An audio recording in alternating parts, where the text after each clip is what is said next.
皆様こんにちは。宇治原実です。世界に誇る日本人の心、副題として日本人こそ聖書の民だったというテーマで皆様とご一緒に考えたいと思います。本日は2月13日土曜日、第23回目です。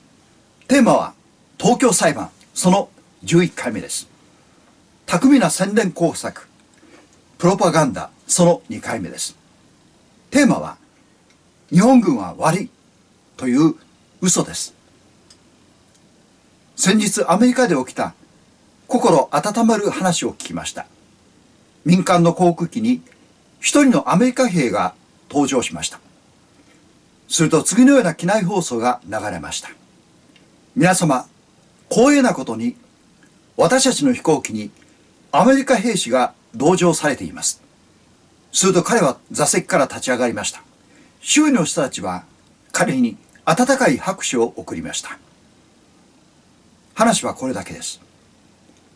アメリカ人は命を懸けて国を守る兵士に対し心からの感謝と敬意を捧げています。これが健全な国の姿だと思います。命を懸けて自分の国を守ろうとする者、その兵士に対し国民が心からの感謝と支援を送る国家は健全で力強いと思います。守る者と支える者が心一つだからです。次は戦前戦中の頃の日本の話です。子供たちに将来何になりたいですかと聞くと、男の子なら兵隊さんになって国を守りたいと答える子がたくさんいました。戦争したいというのではありません。命を懸けてでも自分の国と家族を守ろうとする兵隊さんたちの姿に憧れたのです。子供心にかっこいいと映りました。こうして愛国心は培われていきました。国のために死ぬほどの名誉はないという愛国心は広く日本に受け入れられていました。東洋の小国日本が世界の列強諸国を相手に明治時代から果敢に戦いました。国を愛して守る兵士と支える国民が一体でした。強さの秘訣がここにありました。大東亜戦争では兵士が命を懸けてでもこの国と家族を守りました。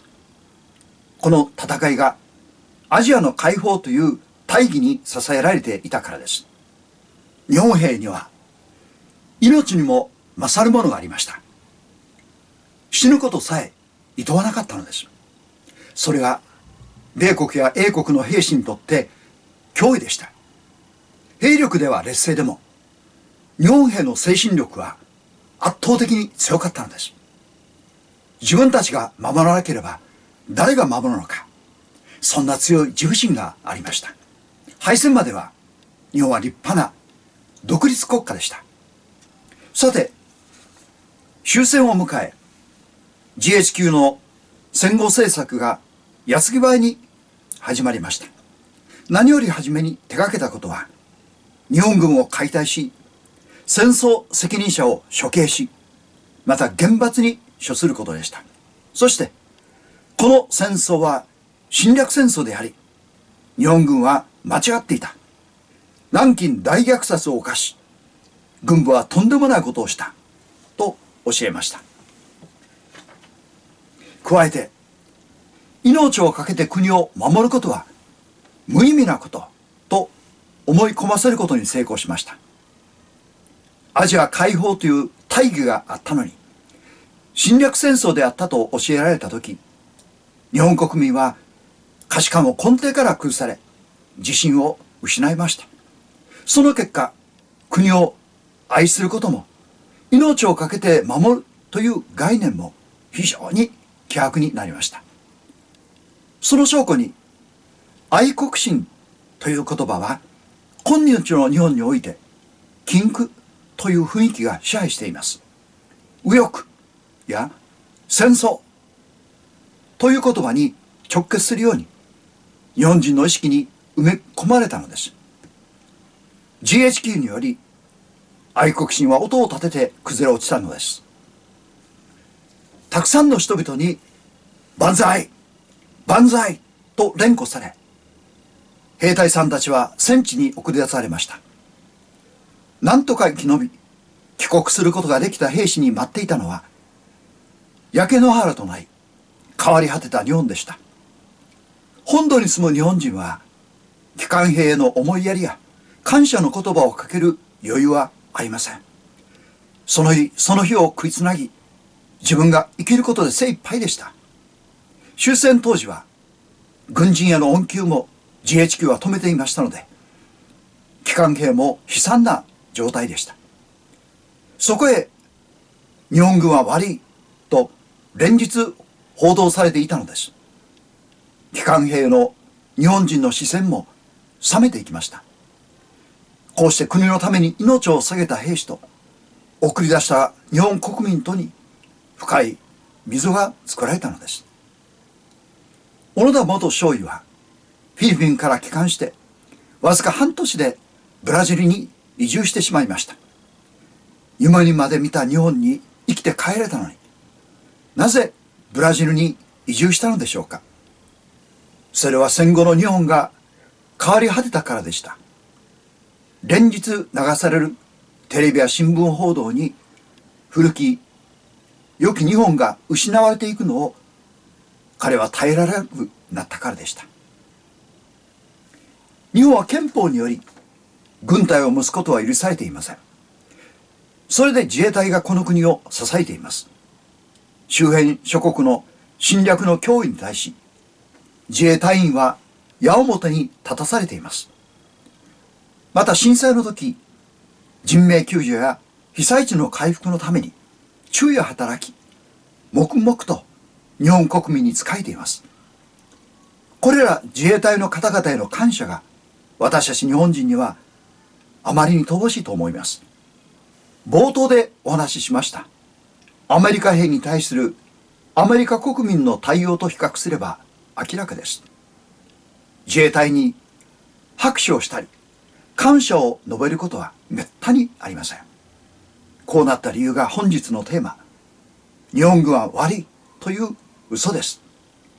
そのように思い込まされたのです。憲法上、軍隊を持つことが禁じられたというだけではありません。自国を守る軍隊を持たないということが、いかに無防備であることは誰でもわかることです。しかし、日本軍は悪かったという強烈な記憶が、軍隊を持たないことを許してしまったのです。日本軍という言葉自体が、日本人にとって戦後のトラウマになっていると私は思います。そこで軍隊を持つことは戦争とつながるので、それ以上議論が進みません。憲法第9条は未だに不可侵なのです。それが GHQ の戦後政策の成功であることに多くの国民が今も気づいていません。そもそも GHQ の戦後政策で第一の目的は、日本が二度とアメリカに歯向かうことがないようにするということでした。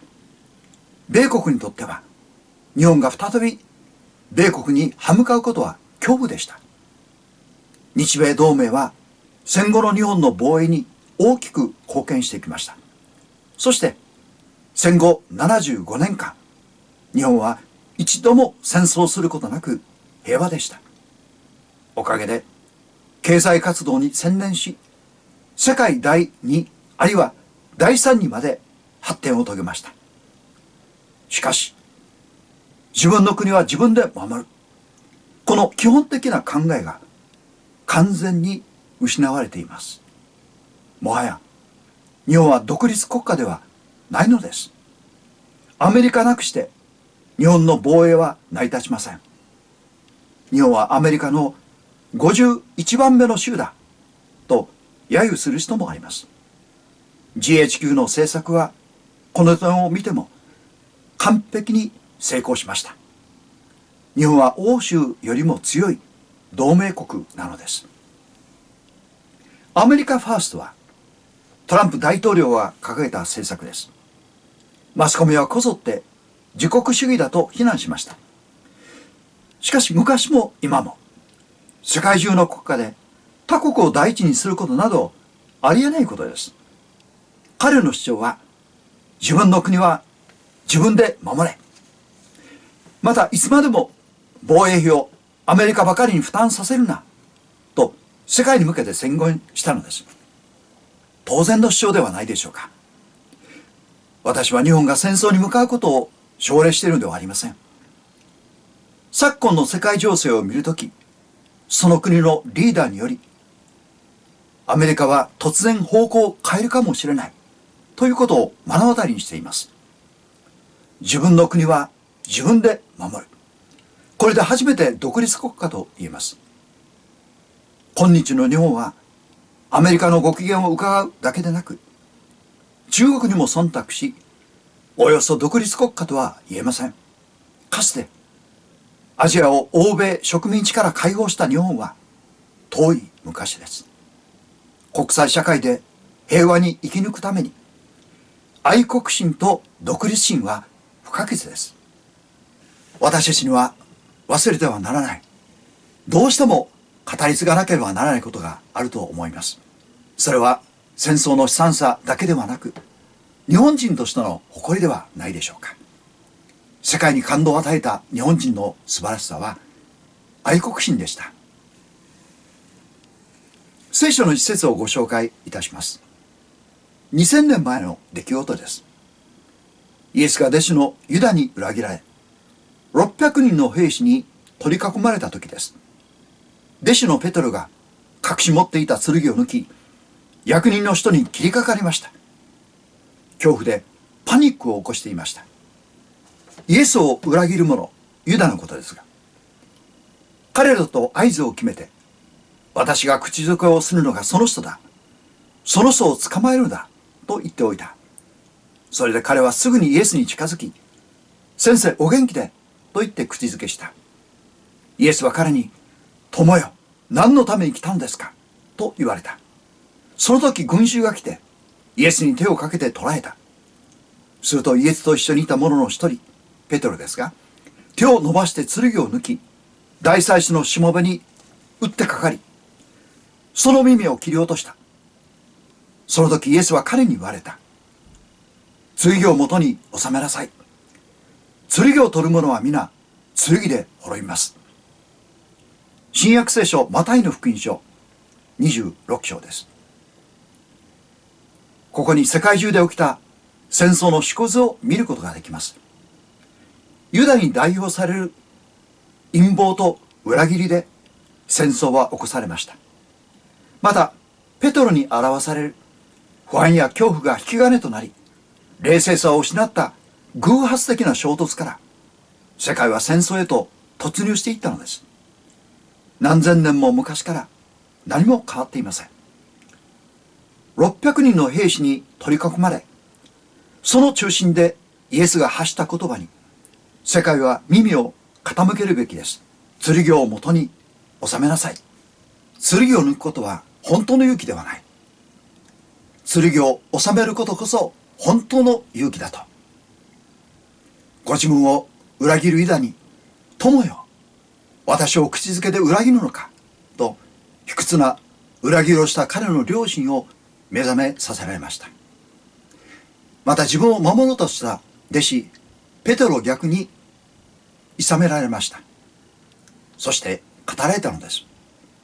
剣を取る者は皆剣で滅びます。武器で平和は得られないのだと宣言されました。ここで野田剛陸軍少佐の遺言をご紹介いたします。南京で戦犯として裁かれ、一切の反論は許されず銃殺刑となりました。私の動画16回目、日本人の名誉でご紹介いたしました。猜疑、疑いあるところに必ず戦争を誘発いたします。幸い日本は武器を捨てました。武器は平和の道具ではなかったことは、日本に敗戦をもって神が教示、教えられたのです。日本は世界平和の大道をすまんとするなら、武器による戦争以外の道を自ら発見し求めなければなりません。これこそ今後日本に残された重大なる課題であります。それは何でしょうか。基本精神は愛と知性です。この二つの言葉を日本国民への花向けとしてお送りいたしまして、私のお詫びとお別れの言葉といたします。桜の愛、富士山の姿勢、日本よ覚醒せよ。さらは日本国民よ。日本男児の血の叫びを聞け。陸軍少佐の遺言は、日本人こそ聖書の民であったと申し上げるのです。それではお知らせです。次回2月20日土曜日、第24回目になります。東京裁判その12回目、マッカーサー証言その1です。テーマは、日本の戦争は自衛のためだった。これは画期的な発言でした。よろしければチャンネル登録、ご感想いただければ嬉しいです。本日もご視聴いただき、誠にありがとうございました。